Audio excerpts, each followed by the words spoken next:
Glória a Deus. Aleluia. Quero cumprimentá-los com a graça e a paz do Senhor Jesus. Queridos, sejam todos bem-vindos, né? Que a graça do Senhor permaneça sobre a sua vida. Em especial, queremos dar uma saudação maravilhosa às mães que estão aqui, né? Você que é mãe, que a graça do Senhor seja sobre a sua vida, né? Que o Espírito de Deus lhe encha, né? Lhe faça transbordar da graça e do favor de Deus, né? Hoje é o dia das mães. Nós temos... Hoje de manhã eu mandei uma mensagem para alguns grupos, né? Eu botei lá um coraçãozinho e falei assim, né? O que seria de nós se vocês não existissem, né? Nós não existiríamos também, né? Então, só para tornar a coisa um pouquinho mais humorada, né? Mas glória a Deus pela vida de vocês, queridos. Queridos, nós vamos ter no nosso próximo final de semana o nosso 17º aniversário, né? Vai ser um tempo maravilhoso, né? Vai ser um tempo especial. Na quinta-feira nós começamos com um musical. Eu tenho visto ali o pessoal ensaiando ali, vai ter uma mistura de teatro, música e dança, né? Eu não sei porquê, mas quando eles estão ensaiando, eles se atracam no riso ali, começam a rir. Eu acho que vai sair alguma coisa, né, de uma peça meia engraçada, meio humorada, né, que eles estão planejando aí. Porque toda vez que eles estão ensaiando, o pessoal está rindo, não sei o que está vindo por aí. Na sexta-feira nós vamos ter o café, o culto das mulheres, né? E no sábado e domingo, então, nós teremos o nosso querido pastor Eliseu Bueno, né? Um amigo nosso muito querido, né? Um irmãozinho. Nos afeiçoamos muito a ele. O pastor Eliseu Bueno, ele é uma pessoa assim, muito, muito conhecedora da palavra de Deus, né? Um mestre na palavra de Deus. Ele tem uma inclinação muito forte para ensino da palavra. E certamente, queridos, serão dias maravilhosos, né? 4 dias. Às vezes eu converso com alguns pastores, né, de outras igrejas, e eles: pastor, eu queria convidar você para ir no nosso aniversário. Esse dia vai ser sábado, né? O deles é um diazinho só, né? E a gente diz: puxa, aniversário tem que comemorar, né? Quinta, sexta, sábado e domingo, e ainda dá uma esticada no resto da semana, assim, para que a festa vá bem, aproveite bem esse tempo aí. Glória a Deus. Queridos, como nós não vamos ter os grupos familiares nessa semana, né, nós vamos dedicar aí a nossa atenção maior na organização do aniversário. Então nós cancelamos os grupos familiares nessa semana e vamos estar concentrados aí na organização do nosso aniversário, né? Eu quero compartilhar uma palavra com você. Eu estava meditando um pouquinho sobre essa palavra. Eu quero compartilhar com você o Salmo 126. São, na realidade, 6 versículos, né? E eu quero usar como título dessa palavra a provisão celestial da alegria. A provisão celestial da alegria.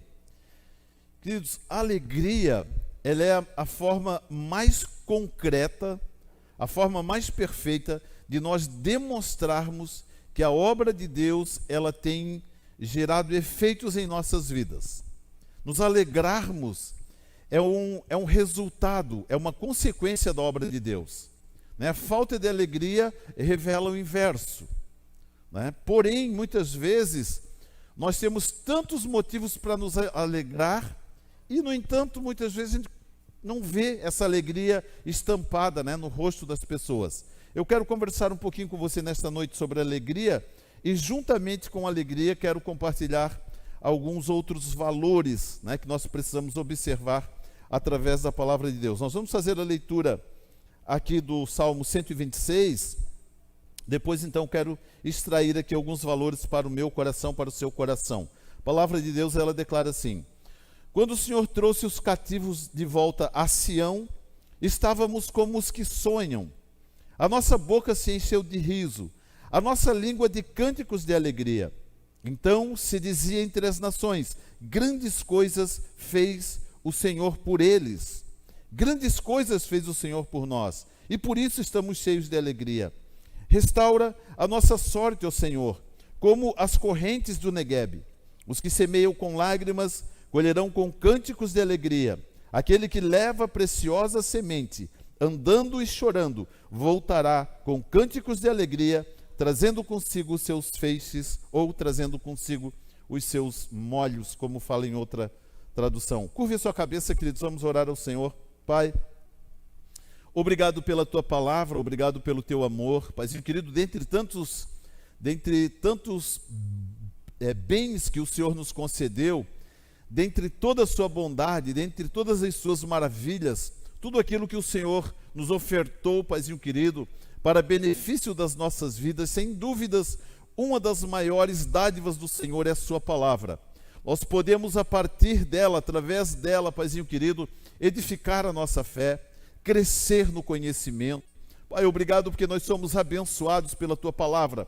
A tua palavra nos revela verdades e valores tão preciosos. Nós queremos, nesta noite, com a graça do Senhor, com a unção do teu Espírito Santo, nós queremos, Pai, extrair desta passagem bíblica, Deus, verdades para o nosso coração, para que sejamos edificados, Paizinho querido, para que a tua obra se torne perfeita em nossas vidas. Muito obrigado, Pai, pelo teu amor, pela tua graça, pela tua bondade. Obrigado pelo teu Espírito Santo que habita em nós e que opera através das nossas vidas, Pai. Louvamos o teu nome e te agradecemos no nome de Jesus. Amém.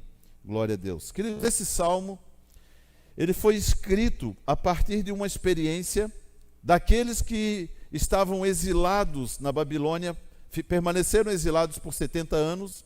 Quando eles foram liberados para voltarem para Jerusalém, eles foram retornando para Jerusalém, embora eles tivessem voltado para Jerusalém e encontrado a cidade toda destruída, mas eles se alegraram pelo fato de estarem voltando para Jerusalém, de poderem estar de volta em Jerusalém. Interessante que eles já moravam em Jerusalém, eles já eram habitantes de Jerusalém, eles já haviam se estabelecido em Jerusalém, mas por um tempo Deus permitiu que eles fossem levados ao cativeiro babilônico, por onde permaneceram por 70 anos.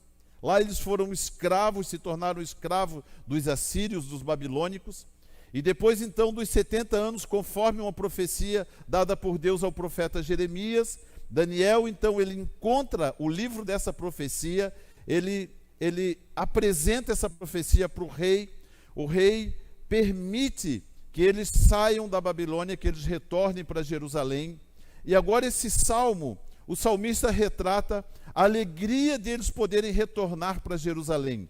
Ele diz, quando o Senhor trouxe de volta, quando trouxe os cativos de volta a Sião, estávamos como os que sonham. Estávamos como os que sonham. A nossa boca se encheu de riso, a nossa língua de cânticos de alegria. Então se dizia entre as nações, grandes coisas fez o Senhor a eles. É interessante, e quando nós olhamos a estrutura desse salmo, um pequeno salmo, 6 versículos, mas quando nós olhamos a estrutura desse salmo e analisamos o contexto com a nossa vida, nós encontramos muitas similaridades na palavra de Deus que retratam de alguma forma a nossa vida, o que nós vivemos ou o que nós devemos viver, o que nós precisamos viver. Muitas vezes, queridos, nós deixamos de glorificar a Deus por não expressarmos a nossa alegria e, junto com a alegria, nossa gratidão à liberdade que o Senhor nos tem concedido. Uma das formas de nós demonstrarmos a nossa gratidão é através da alegria. Nós, queridos, eu e você, nós temos muitos motivos para nos alegrarmos. Nós somos a nação mais feliz da terra. Nós somos a nação mais feliz da terra. Quantas pessoas, queridos, que queriam estar aqui hoje, que queriam estar, por exemplo, num culto, na casa do Senhor, celebrando, e não podem, por algum motivo, elas não podem participar. O inimigo as aprisionou, o inimigo as escravizou, e muitas delas, nós sabemos que neste momento, estão ali na rua escravizadas, tristes, abatidas, deprimidas. Quantas mães, queridos, neste dia, ao contrário de estarem felizes, estão tristes porque o seu marido não pode estar em casa, não está lá cumprindo o papel de pai. Às vezes está em um bar, se embebedando, se drogando, enfim. E a mãe que hoje deveria estar feliz está triste. Então, o mundo é essa cadeia, essa prisão. Nós, Temos motivo de sobra para nos alegrarmos, queridos. Temos muitos motivos para nos alegrarmos. Eu quero compartilhar com você aqui 3 pensamentos e a partir desses 3 pensamentos despertar no meu e no seu coração, né, um sentimento ou uma necessidade de nós expressarmos para Deus essa alegria como forma de demonstração da nossa gratidão pelos feitos do Senhor. Primeiro quero usar aqui o versículo número 1 do Salmo 126, quando ele diz, né, quando o Senhor trouxe os cativos de volta a Sião, estávamos como os que sonham. Aí ele diz, então o primeiro pensamento, queridos, que eu quero compartilhar ao seu coração, primeiro pensamento, valorizar nossos sonhos.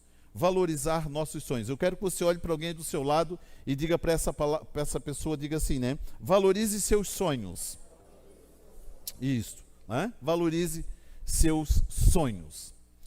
Ele diz que a alegria deles por voltarem para Sião, ele diz, olha, nós estávamos como os que sonham, né? Parecia que um sonho que nós tínhamos estava sendo realizado e na realidade era o que estava acontecendo, né? Por 70 anos eles sonharam com esse regresso deles a Sião, a Jerusalém. Na realidade, a palavra Sião, quando ele usa a palavra Sião, Jerusalém, ela estava construída, né, em um terreno de dois níveis. A parte mais baixa da cidade e a parte mais alta. A parte mais alta era chamada Sião, o monte do Senhor, né? A parte mais baixa, a cidade... era a cidade dos Jebuseus, que depois Davi anexou, né? Davi conquistou a cidade dos Jebuseus e anexou a Jerusalém, fazendo delas uma cidade só. A parte mais alta se chamava Sião, e Sião era onde a presença de Deus se manifestava, porque era o lugar onde estava construído o templo, onde Deus vinha e se apresentava no meio do seu povo. Então, quando ele diz, quando o Senhor nos trouxe de volta os cativos, de volta a Sião, de volta à presença de Deus, de volta às manifestações do poder de Deus. Queridos, eu e a pastora Cristiane, desde que nos convertemos, né, para a glória de Deus, queridos, eu falo isso, nós nunca tivemos aquele negócio, né, de sair da igreja, voltar, sair, voltar. Nós nos convertemos de verdade. Né? 1993, novembro de 1993, nós nos convertemos, nunca tivemos, né, sair da igreja, voltar para a igreja, desviar, voltar, nunca tivemos isso. Sempre estivemos firmes na igreja, fomos assim, né, fortalecidos no Senhor, pelo Senhor, para a glória de Deus, nós tivemos esse privilégio, né, de permanecer na igreja. Às vezes, nós vemos algumas pessoas, elas saem da igreja, e depois quando elas voltam, elas precisam ter esse reencontro com a presença de Deus, e muitas vezes elas têm dificuldade de se reencontrar com Deus, e ter novamente essa experiência na presença de Deus. Né? Esses exilados, eles foram levados para a Babilônia. Queridos, na Babilônia eles ficaram 70 anos sem a presença de Deus.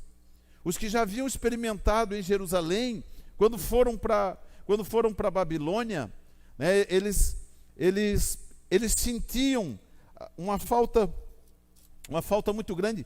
O Salmo 137, eu não coloquei isso aqui no meu esboço, mas o Salmo 137, ele relata o sentimento daqueles que foram levados para o cativo. Quando eles estavam no cativeiro, olha o sentimento deles. O Salmo 137, ele diz assim: junto aos rios de Babilônia, nos assentamos e choramos, lembrando-nos de Sião. Nos salgueiros que há no meio dela, penduramos as nossas harpas, pois aqueles que nos levaram cativos nos pediam canções, e os que nos atormentavam, que os alegrássemos, dizendo: cantai-nos um dos cânticos de Sião.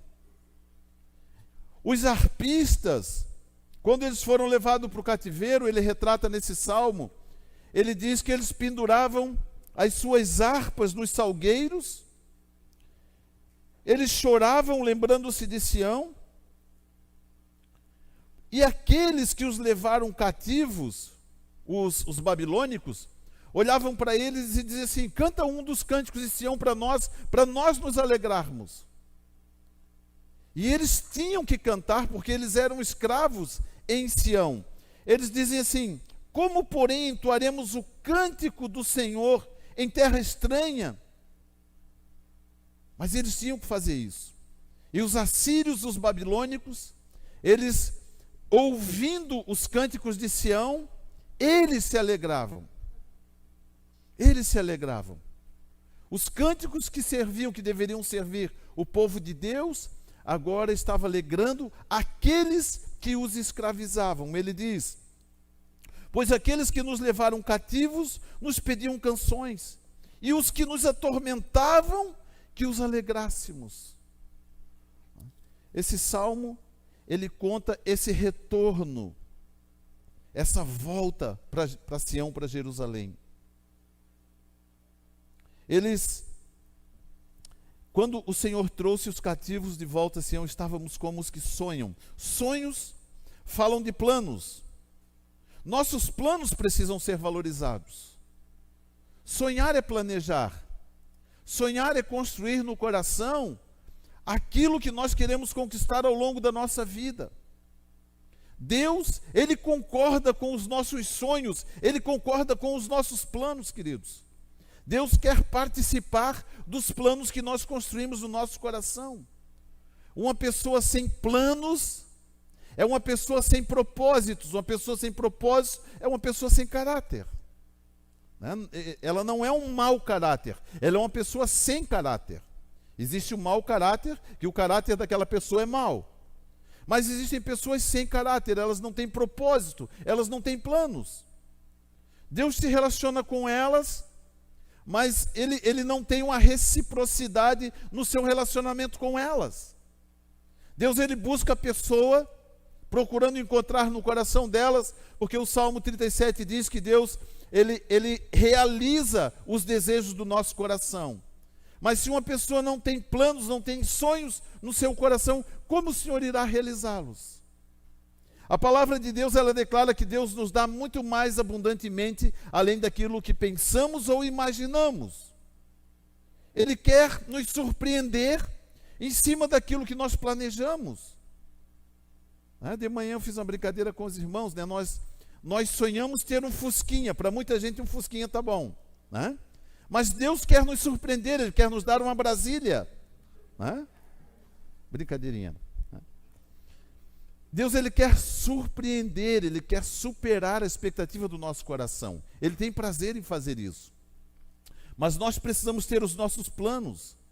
Queridos, nós precisamos sentar, planejar, colocar diante de Deus os nossos planos e os nossos projetos.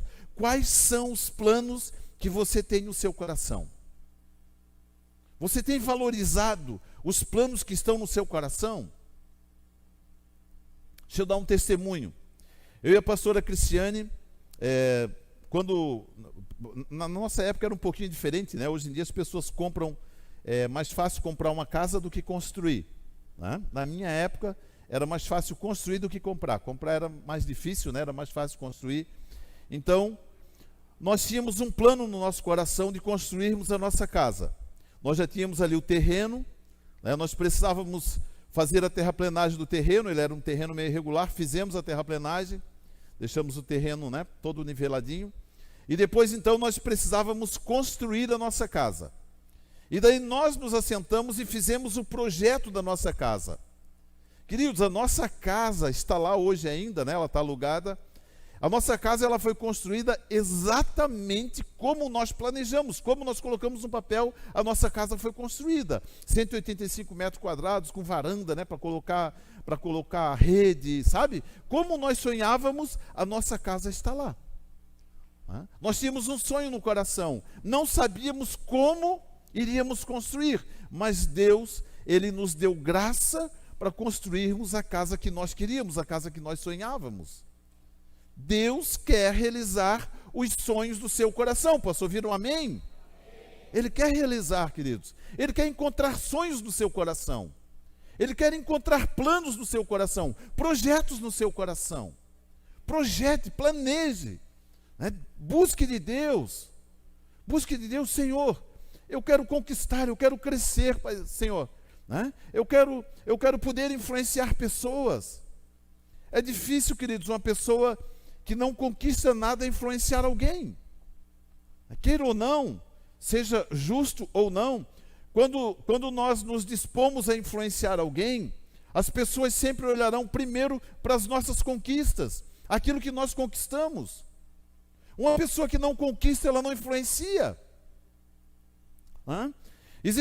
Eu não sei se você já teve uma experiência, alguém vem falar para você a respeito de algo, né, que você precisa conquistar isso, que você precisa conquistar aquilo, mas essa pessoa ela não tem o que mostrar das suas conquistas.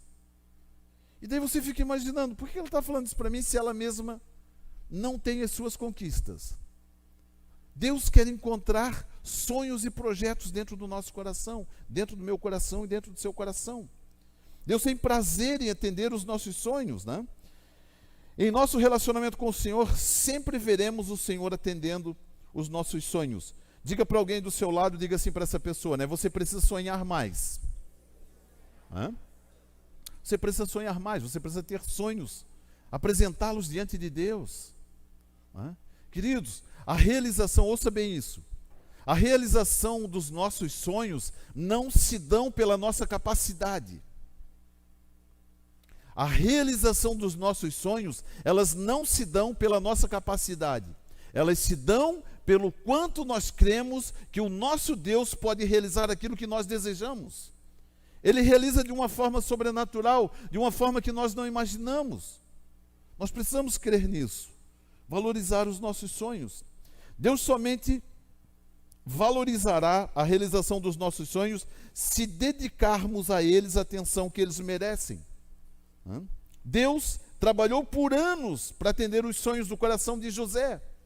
Olha tudo que Deus fez, querido. Olhamos na Bíblia, tudo que Deus fez, tudo que José viveu para realizar o sonho que Deus colocou no coração dele. Deus colocou um sonho no coração de José, ele apresenta para as pessoas debocham do sonho dele, não creem no sonho dele. Querido, quem tem que crer nos seus sonhos é você, não os outros. Você tem que ser aquele que mais crê, que mais acredita nos seus sonhos. Você não pode terceirizar a sua fé. Creia naquilo que Deus quer realizar na sua vida. Creia nisso. Deus trabalhou por anos para atender os sonhos do coração de Davi. Deus quer realizar sonhos. A carta de Tiago, capítulo 5, os versículos 7 e 8, a palavra de Deus, ela diz assim: sede, pois, irmãos, pacientes até a vinda do Senhor. Vede que o lavrador espera o precioso fruto da terra, aguardando com paciência até receber as primeiras e as últimas chuvas. Sede vós também pacientes e fortalecei o vosso coração. Tiago, ele usa aqui um comparativo. Na realidade nós encontramos isso em toda a Bíblia. Ele usa uma comparação, uma forma comparativa de um semeador, de um agricultor, quando lança as suas sementes na terra. Ele vai lançando as suas sementes e ele aguarda com esperança que aquela semeadura vai gerar um resultado, vai gerar frutos. Nós construímos às vezes sonho no nosso coração, nós construímos um sonho e queremos que ele seja realizado amanhã. Se ele não for realizado amanhã, nós nos entristecemos com Deus. Senhor, eu fiz um plano ontem, e hoje já é o segundo dia. Queridos, existem planos que Deus vai realizar ao longo da nossa vida. Ele vai realizar de uma forma que a concretização desse sonho, ela não somente seja realizada, mas ela seja realizada no tempo certo, no tempo oportuno. A palavra de Deus, ela declara que a bênção adquirida antes do tempo, o seu final não é proveitoso, ou seja, o seu fim é maldição. Quando nós conquistamos as coisas sem estarmos preparados para tê-las, nós as perdemos, nós desprezamos. Precisamos valorizar aquilo que Deus quer realizar na nossa vida e o tempo em que Ele quer realizar isso. Nossos sonhos são como um semeador. Ele semeia hoje e sabe com toda a convicção que o dia da sua colheita chegará. O dia da sua colheita há de chegar. Eu estou liberando essa palavra sobre a sua vida. O dia da sua colheita chegará em nome do Senhor Jesus. É interessante, queridos, que quando nós olhamos o comportamento, a ação, a atitude de um semeador, ele escolhe as sementes. O bom semeador da sua produção, ele separa as melhores sementes da sua própria colheita e ele usa essas boas sementes para uma nova semeadura. Ele não pega qualquer semente, ele escolhe as melhores. E quando ele escolheu as melhores sementes, o que ele faz com elas? Ele lança elas na terra. Lança elas na terra. As pessoas podem... Você está jogando a semente no chão? Dá a impressão que a pessoa está jogando fora, né? Dá a impressão que a pessoa está... Quando você vai jogar algo fora, você pega aquilo e joga... Olha, isso não quero mais, vou jogar fora. Pôr no lixo. Algumas semeaduras que nós fazemos, quando nós fazemos essa semeadura, às vezes no nosso coração vem a impressão que aquilo que nós fazemos não vai ter nenhum resultado. Será que essa semeadura vai ter um resultado?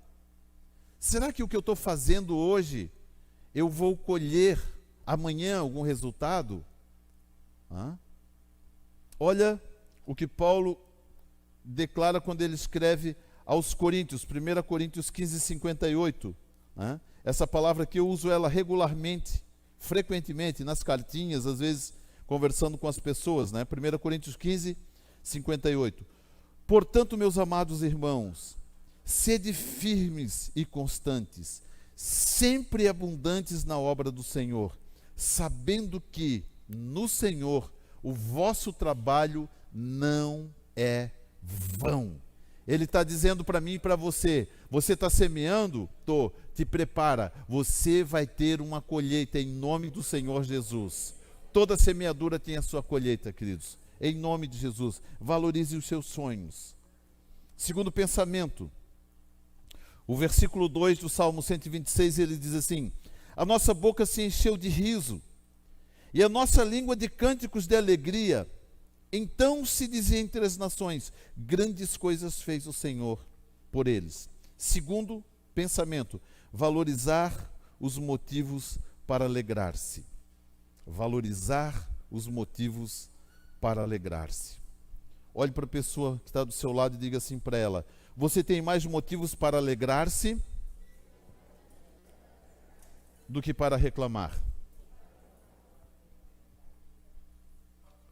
Queridos, somos mais habilidosos para reclamar do que não temos do que para agradecer o que já conquistamos.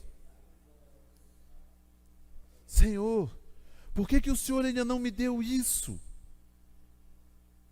E Deus disse: filho, eu estou esperando você agradecer aquilo que eu já te dei. Eu já entreguei coisas na sua mão e você nem agradecer não agradeceu.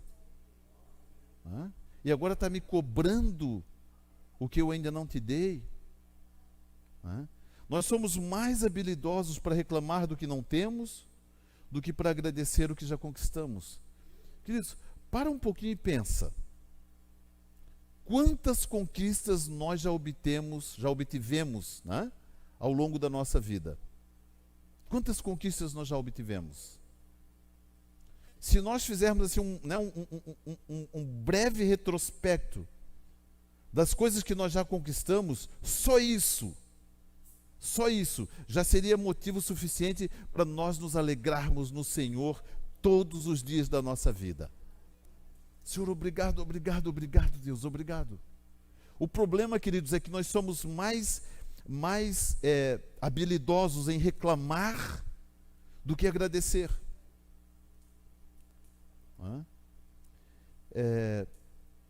Eu como pastor, eu não posso agir dessa forma, Eu tenho que me sobrepor a isso.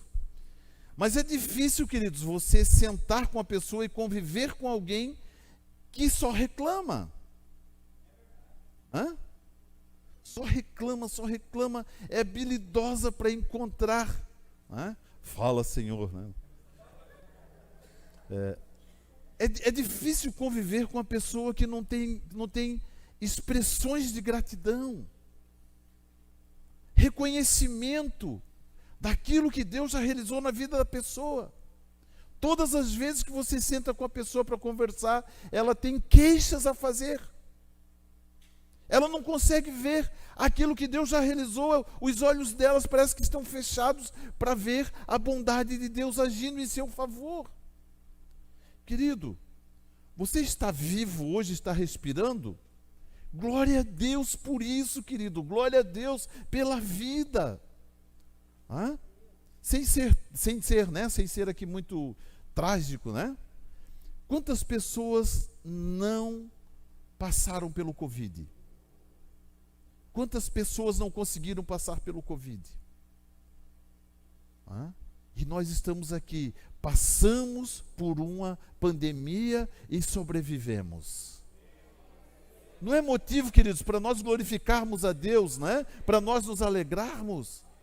Deus, obrigado, Jesus, obrigado, Senhor. Estamos vivos. Passamos por uma grande pandemia, ceifou vidas no mundo inteiro. Uma quantidade incontável de vidas, né, foram ceifadas pela pandemia. E nós desprezamos isso, conseguimos encontrar motivos para reclamar daquilo que ainda não conquistamos, daquilo que ainda não obtivemos. Valorize os motivos que levam você a alegrar-se. Alegria é um reconhecimento prático de que valorizamos as coisas que o Senhor já fez por nós. É uma forma prática de reconhecermos a bondade de Deus em nossas vidas. Uma forma prática. Estes hebreus, eles precisaram perder a liberdade que tinham para aprender a valorizá-la. Deus havia prometido para Abraão, para Isaac, para Jacó, que ele tiraria o povo da escravidão do Egito, por onde eles permaneceram por 400 anos, 10 gerações estiveram ali escravizadas no Egito. Deus levanta Moisés, tira eles do Egito, passa pelo deserto, leva eles para Canaã, a terra deleitosa, né, a terra que mana leite e mel. Pronto, filhos, agora essa terra é de vocês. Desfrutem da terra. Plantem, semeiem, colham, vendam as suas produções, né? Trabalhem, conquistem, construam as suas casas. A terra deleitosa, a terra que mana leite e mel, Deus entregou para eles gratuitamente, sem precisar gastar um centavo. Agora eles já estavam na terra, e na terra da promessa encontravam motivos para murmurar de Deus. Não conseguiam se alegrar. O que Deus faz? Vão para o cativeiro, 70 anos. Quando eles voltam do cativeiro, a nossa boca se encheu de riso, né? Os nossos cânticos de alegria, estávamos como os que sonham. Precisava ir para o cativeiro? Não precisava. Quantas vezes nós perdemos o que temos, queridos, para valorizar o que conquistamos? A falta de alegria, essa palavra nos remete a uma consideração muito importante. A nossa falta de gratidão e de alegria faz com que Deus tire o que nós já conquistamos para nós podermos saber o valor que aquilo tem. Será que nós vamos precisar perder o que temos para reconhecer o valor que isso tem?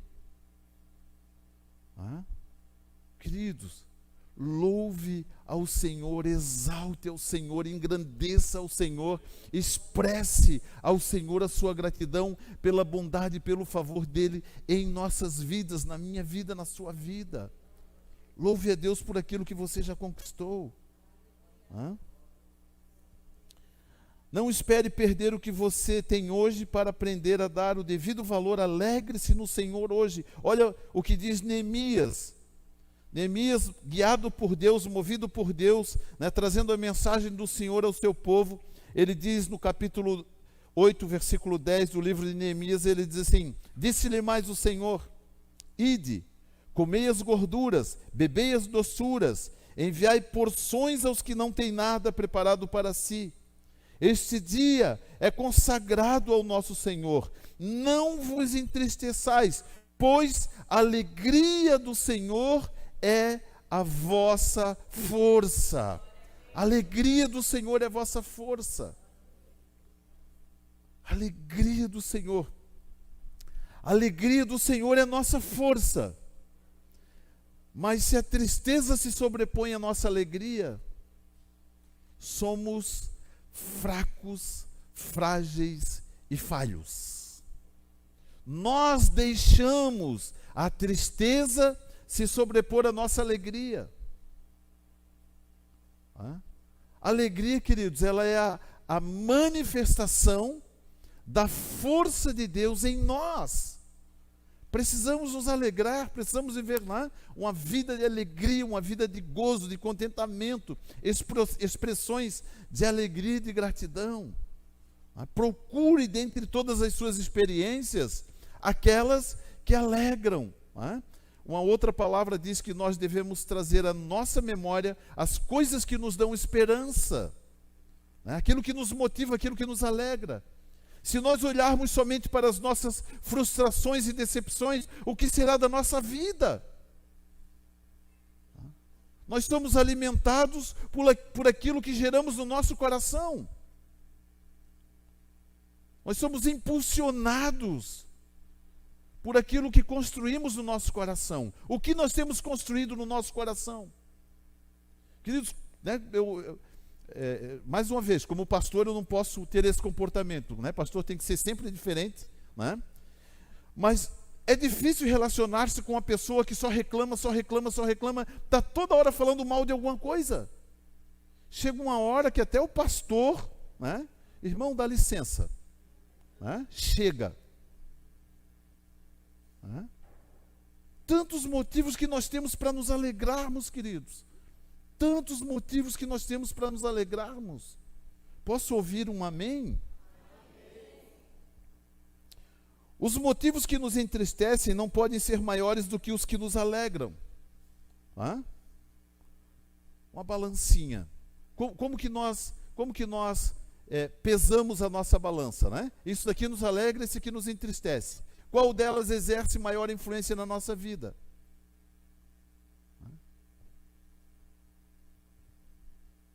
A nossa vida é construída pelas conquistas que alcançamos e pelo quanto nos alegramos por elas.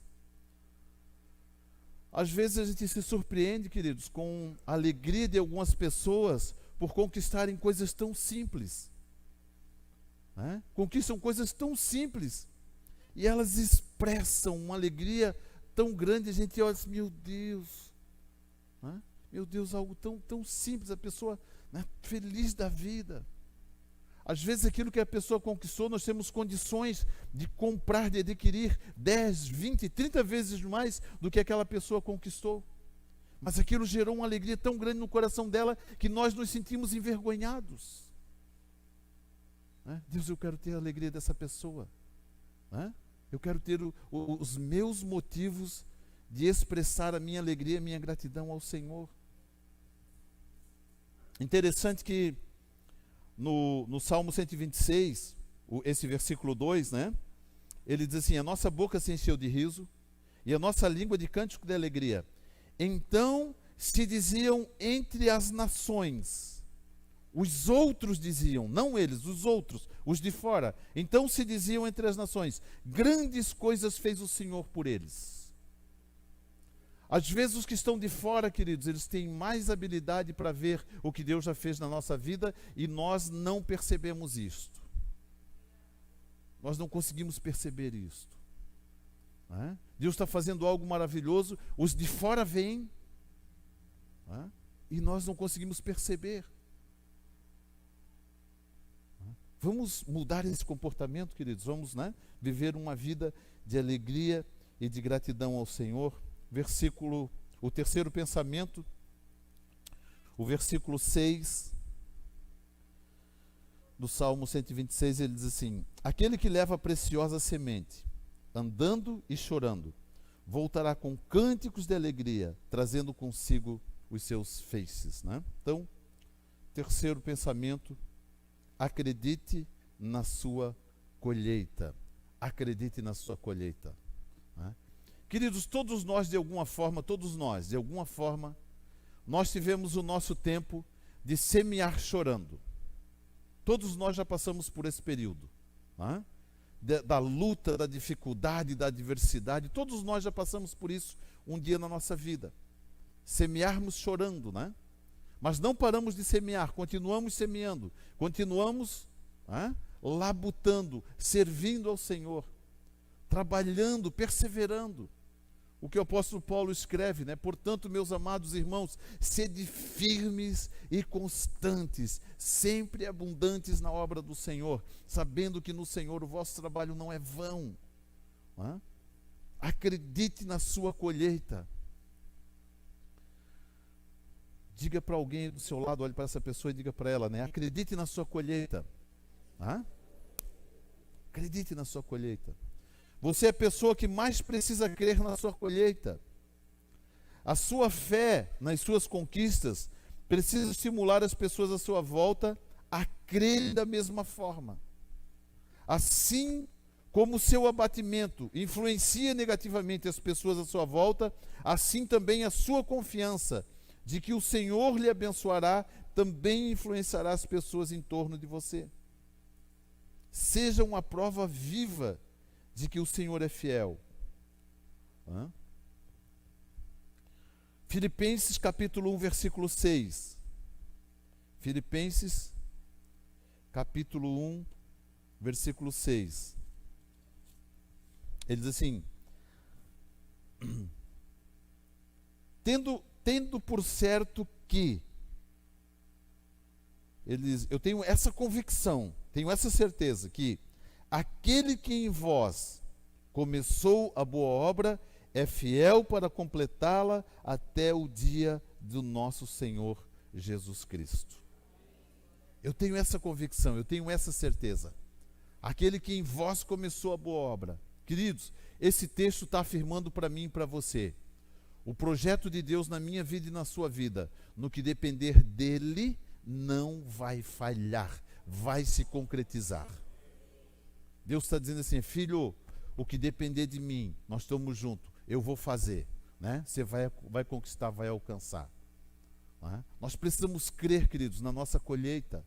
Chega o tempo da colheita na nossa vida, esse tempo vai chegar, esse tempo Deus estabeleceu para a vida de todo aquele que nele confia, nele tem depositado a sua certeza, a sua convicção.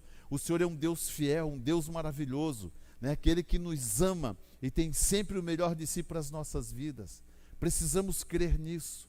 A certeza de que nós vamos colher aquilo que Deus preparou para nós, queridos, não está na mão dos homens, está na mão de Deus. Nós não dependemos, queridos, da fidelidade, da lealdade das pessoas.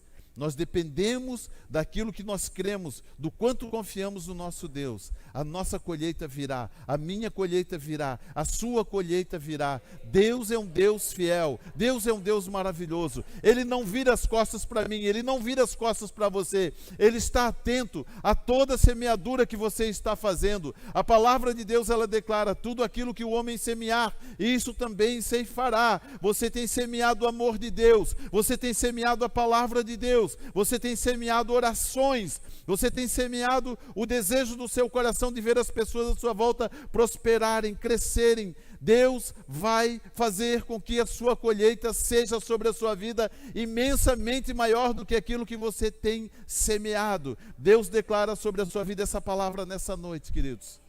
O tempo da sua colheita está chegando, está breve, está chegando em nome do Senhor Jesus, em nome do Senhor Jesus, queridos, em nome de Jesus. Aquele que fez a promessa te ama, aquele que fez a promessa pode todas as coisas, aquele que fez a promessa na sua vida é o Criador de todas as coisas. Uma vez a pastora Cristiane ministrou aqui uma palavra: a principal matéria-prima para Deus operar grandes coisas é o nada. Do nada Ele faz grandes coisas. Deus declarou: haja luz, houve luz. Deus declarou: haja firmamento, houve o firmamento. Deus está declarando sobre a sua vida nesta noite: haja prosperidade, haja abundância, haja o favor e a graça de Deus sobre a sua vida. Esta é a palavra que o Senhor está liberando sobre a minha vida, sobre a sua vida nessa noite. Amém, queridos? O tempo da sua colheita está chegando. Eu declaro isso em nome de Jesus.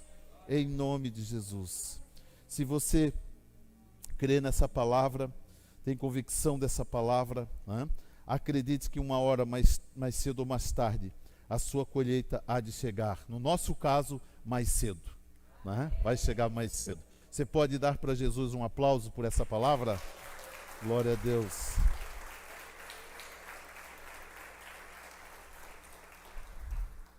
Glória a Deus. Ser agora o nosso momento de ceia, queridos, né? Os irmãos vão preparar ali, trazer a ceia para nós podermos celebrá-la. Eu quero compartilhar para a ceia, para esse momento de ceia, eu quero compartilhar a palavra do Evangelho de João, capítulo 6, versículo 53.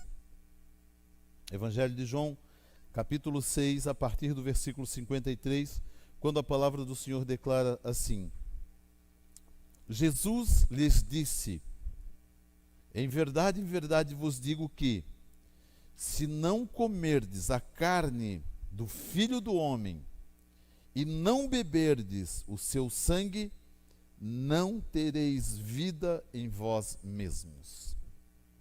Quem come a minha carne e bebe o meu sangue tem a vida eterna, e eu o ressuscitarei no último dia. Pois a minha carne é verdadeiramente comida, e o meu sangue é verdadeiramente bebida.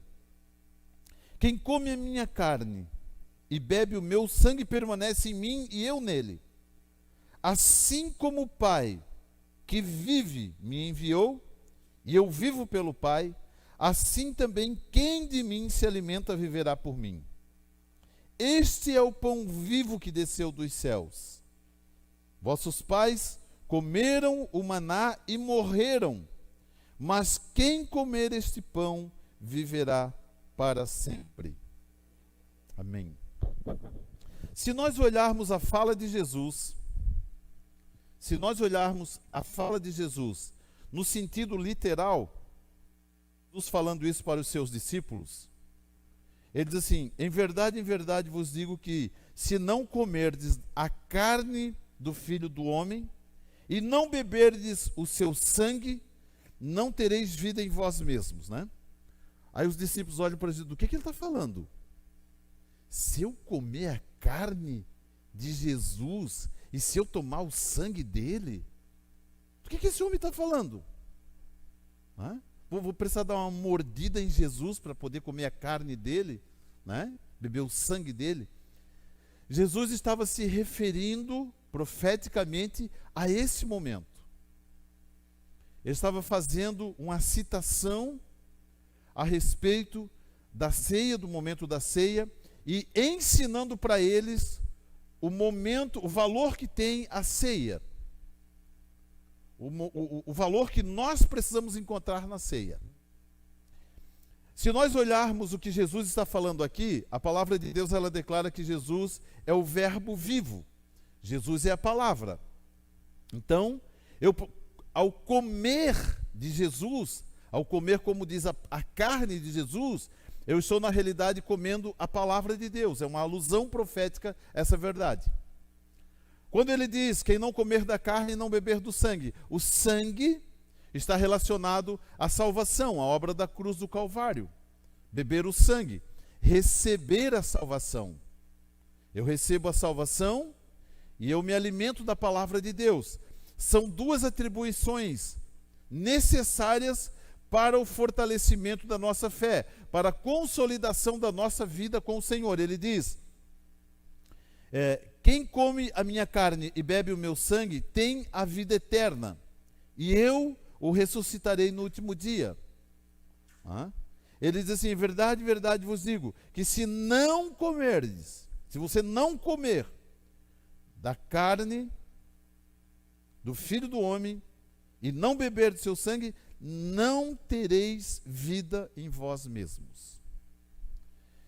Queridos, eu sei que você já pelas suas andanças na igreja, a sua caminhada, o tempo de caminhada na igreja, talvez você já tenha visto alguém, que no momento da ceia, ele fica paradão lá, estático. Olha, eu não posso, eu não vou participar da ceia. Ele não fala isso, mas ele pensa, eu não vou participar da ceia. Se nós interrogarmos essa pessoa e perguntarmos, irmão, por que você não vai participar da ceia? Eles não, porque eu não posso. Não pode por quê? Eu estou em pecado.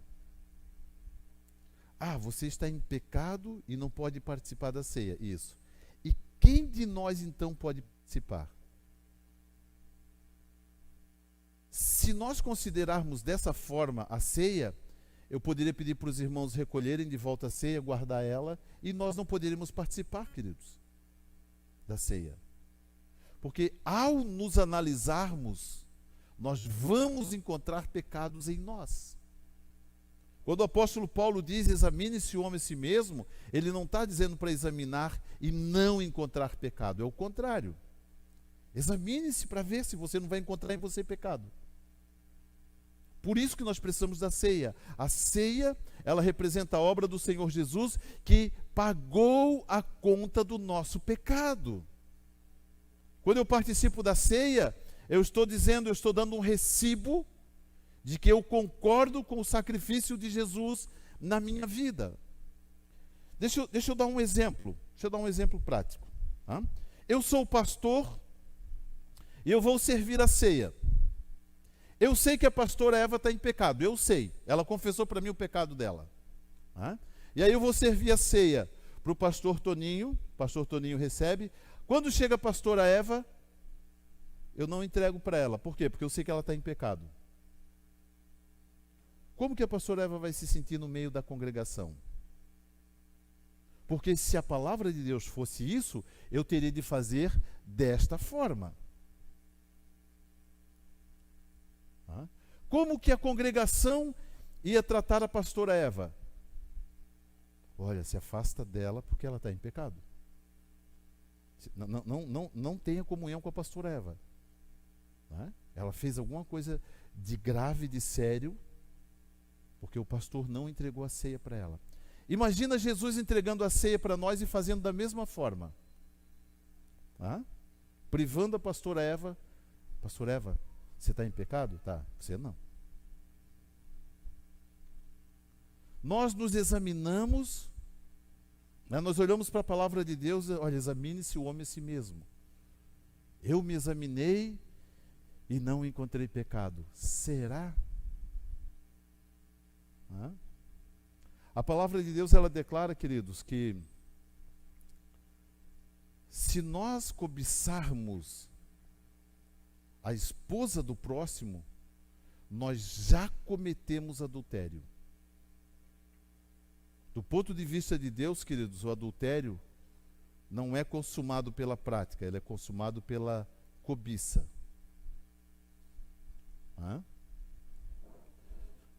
Vamos voltar para a ceia.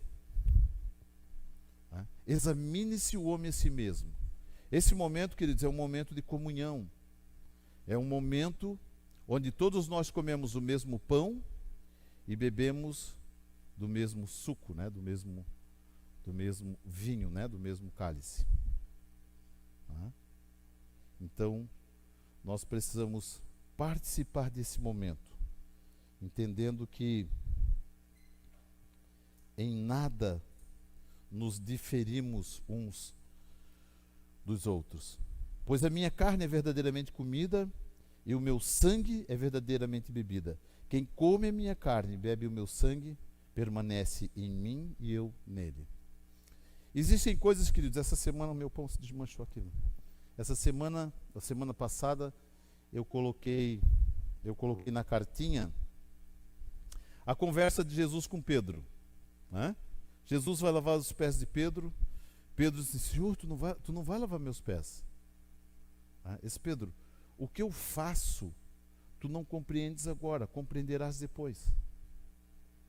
Queridos, vai chegar um momento da nossa vida que nós vamos compreender melhor as coisas que nós fazemos hoje. Eu, pastor, eu não tenho entendimento pleno, completo da ceia. Eu não tenho. Nós não temos. Nós fazemos isso por obediência à palavra de Deus, mas não temos o entendimento pleno do valor da ceia. Agora, nós sabemos pelas Escrituras, né, o apóstolo Paulo escrevendo, ele diz assim: pois eu recebi do Senhor o que também vos ensinei. Ele diz, olha, da forma como eu recebi, eu estou ensinando vocês. Eu recebi assim, estou passando para vocês como eu recebi. Que o Senhor Jesus, na noite em que foi traído, tomou o pão, tendo dado graças, o partiu e disse: isto é o meu corpo que é entregue por vós. Fazei isso em memória de mim. Ele está dizendo assim, Jesus mandou fazer isso? Mandou. Vamos fazer e deu. Vamos fazer e pronto. Eu não preciso duvidar. Eu não preciso entender para crer. Aliás, a fé e o conhecimento, elas são opostas. A fé e o conhecimento são opostos. A obra do Senhor Jesus na cruz do Calvário, nós queremos tentar entender por que Jesus precisou morrer, por que ele precisou dar a vida dele para resgate da nossa. Senhor, por que o Senhor fez isso? Eu quero compreender. Ele disse, não, filho, não precisa compreender, só creia. Receba isso na sua vida. Tá bom, eu recebo. Pronto, resolvido. Pois pela graça sois salvos mediante a fé. Isso é dom de Deus, não vem de vós. Olha que maravilhoso quando Paulo escreve aos Efésios falando a respeito disso. Ele diz assim: pois é pela graça que sois salvos, por meio da fé. Isso não vem de vós, é dom de Deus, não das obras, se glorie. Eu conquistei a minha salvação. Eu fui uma pessoa, sempre fui zeloso, eu sempre pratiquei, sempre obedeci a palavra de Deus, eu sempre fui dizimista fiel, eu sempre frequentei, por isso eu sou salvo. Mentira, não é. Não é. A salvação não vem de vós, pois pela graça sois salvos, por meio da fé. Isso não vem de vós, é dom de Deus, não das obras, para que ninguém se glorie. Pastor, então por que eu realizo as obras que realizo? Pois somos feitura sua, feitura de Deus, criado em Cristo Jesus para as boas obras, as quais Deus preparou para que andássemos nelas. Filho, eu te salvei. Amém, glória a Deus, eu sou salvo. Que bênção. O que eu preciso fazer agora, Deus? Andar nas minhas obras. Praticar as minhas obras. Aleluia, glória a Deus. Quantos recebem essa palavra no seu coração, queridos? Amém. Vamos colocar em pé. Os irmãos estarão levando até você, o suco, o pão. Pode levar, queridos. Você recebe ali o seu pãozinho, o seu suco.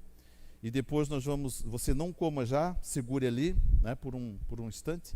O Tchelo pode subir aqui, Tchelo, nosso arpista. Tchelo de Jesus. Daqui uns dias o Tchelo vai ministrar uma palavra para nós. O Tchelo ministrou uma palavra num culto de quinta, Tchelo? Eu saí daqui assim, puxa, que bênção, Cris, Quando a gente recebe uma palavra, aquela palavra que enche o nosso coração. Daqui uns dias o Tchelo vai trazer uma palavra para nós no domingo, vai trazer nos dois cultos, manhã e noite, Vamos colocar o Tchelo aí para trabalhar. Tá muito fácil a coisa para o Tchelo, Só no tecladinho ali, Vamos botar ele para trabalhar, vamos botar ele aí para... Aleluia, glória a Deus. Esse é um dos momentos mais preciosos, queridos, da vida cristã. Esse é um dos momentos talvez mais simples, mais profundos. Quando o Senhor Jesus, ele se entregou na cruz do Calvário, não havia sobre ele pecado algum, nenhum pecado ele tinha. palavra de Deus diz que Ele levou sobre si as nossas culpas. Ele tomou sobre si a nossa condenação. O castigo que nos traz a paz estava sobre Ele. Pelas pisaduras dele nós fomos sarados. Ele se entregou como sacrifício agradável a Deus, para a remissão da nossa condenação. Quando nós participamos da ceia, esse pensamento deve vir à nossa mente, ao nosso entendimento. Deus, eu me torno participante do sacrifício de Jesus, dos benefícios do sacrifício de Jesus. Me torno aceitável a Deus. Deus olha para mim, Deus olha para você, e Ele vê sobre as nossas vidas o sangue aspergido pelo Cordeiro Santo na cruz do Calvário. Sacrifício vivo. O livro de Hebreus fala que na nova aliança, Jesus, Ele é o Cordeiro, Ele é o sumo sacerdote. Ele morreu, mas ressuscitou. Ressuscitou por quê? Porque Ele mesmo precisava apresentar o seu sangue, o seu próprio sangue, em sacrifício diante do Pai. Pai, eis aqui o meu sangue, eis aqui o meu sacrifício. Filho, para perdão de qual pecado? Para perdão do pecado dos meus irmãos, para a remoção da culpa que estava sobre eles. Eu entrego o meu sangue, o sangue de um Cordeiro santo, sangue agradável a Deus. Pai, obrigado por esses elementos, Pai. Obrigado pelo pão que representa o corpo do Senhor Jesus, que foi surrado durante todo um dia, desde a madrugada até as 3 horas da tarde. O Senhor Jesus foi surrado, foi ferido, foi humilhado naquela cruz, despido, pregado, exposto diante de todos que ele estava, para que a nossa humilhação fosse retirada ali. Ele tomou sobre si a nossa condenação, para que a condenação fosse tirada de nós. Ele se fez condenação. Pai, obrigado por Jesus nos amar de forma tão maravilhosa. Nós participamos agora desse momento, dessa ceia, reconhecendo que nós somente nos tornamos aceitáveis na presença do Senhor novamente, por causa desse sacrifício. Nós abençoamos esses elementos, Pai, e participamos da ceia. Tendo dado graças, partiu o pão e disse: isso é o meu corpo, que é entregue por vós, fazer isso em memória de mim. Você pode comer do pão nesta hora, queridos.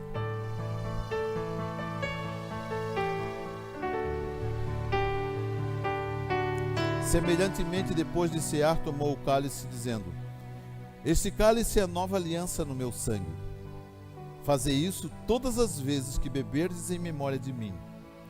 Pois todas as vezes que comerdes desse pão e beberdes esse cálice, anunciais a morte do Senhor Jesus até que Ele venha. Você pode participar do cálice nesta hora.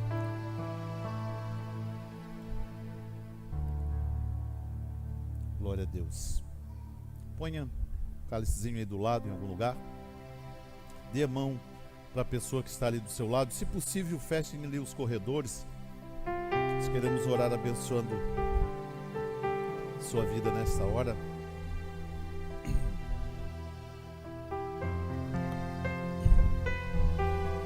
Obrigado, Pai. Obrigado, Jesus. Obrigado por tamanha demonstração de amor. ninguém nos amou tanto assim, Pai. Ninguém nos amou dessa forma. Obrigado, Pai, porque conhecemos Jesus quando conhecemos o verdadeiro amor. Porque Deus é amor. Obrigado, Senhor. Obrigado porque a palavra do Senhor declara que o Senhor abriu mão do seu trono, do seu lugar, para nos socorrer, para nos resgatar. Obrigado porque muito mais do que salvar as nossas vidas, o Senhor também veio para nos dar vida e vida em abundância. A palavra do Senhor declara que o Filho de Deus se manifestou para desfazer as obras do diabo, para desfazer as armadilhas, para desfazer todo o propósito de Satanás contra as nossas vidas. Obrigado, Paizinho querido, obrigado, Deus.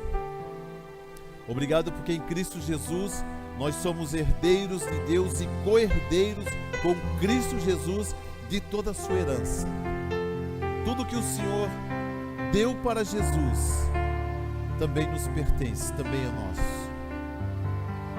Obrigado pelas tuas promessas. A palavra do Senhor declara que todas as tuas promessas foram completamente testadas, por isso teu servo as ama.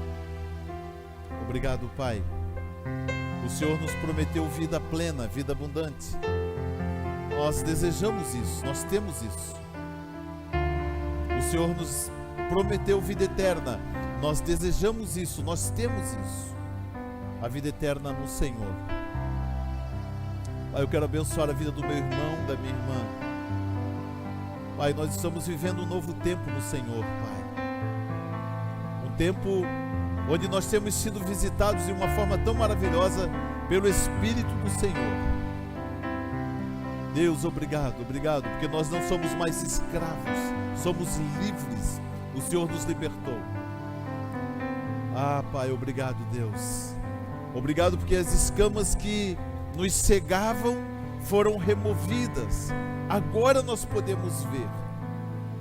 Agora nós vemos, a realidade a respeito das nossas vidas, a respeito do que somos e de como vivemos, Pai. Obrigado, Deus. Obrigado, Senhor, pela alegria que o Senhor depositou no nosso coração. Nós não conhecíamos essa alegria. O Senhor nos permitiu vivê-la através das experiências que temos tido com o Senhor. Obrigado, Pai. Obrigado, Pai, porque semana que vem, no próximo final de semana, com a graça do Senhor, estaremos celebrando 17 anos, Senhor, da Tua igreja nesta cidade, Pai. Comunhão cristã nessa cidade, Pai. Deus, cumprindo o Teu propósito, salvando pessoas, levando, Senhor, essa palavra, essa mensagem maravilhosa ao coração de tantas pessoas, Pai, de tantas pessoas que já se assentaram nessas cadeiras, que ouviram a Tua palavra, que creram no Senhor Jesus, que tiveram as suas vidas transformadas pelo Senhor. Obrigado, Pai. Obrigado pelas Tuas promessas. Obrigado pelo cumprimento de cada uma delas. Nós nos alegramos e declaramos a nossa gratidão ao Senhor. Em nome de Cristo Jesus. Amém. Glória a Deus. Você pode aplaudir ao Senhor Jesus.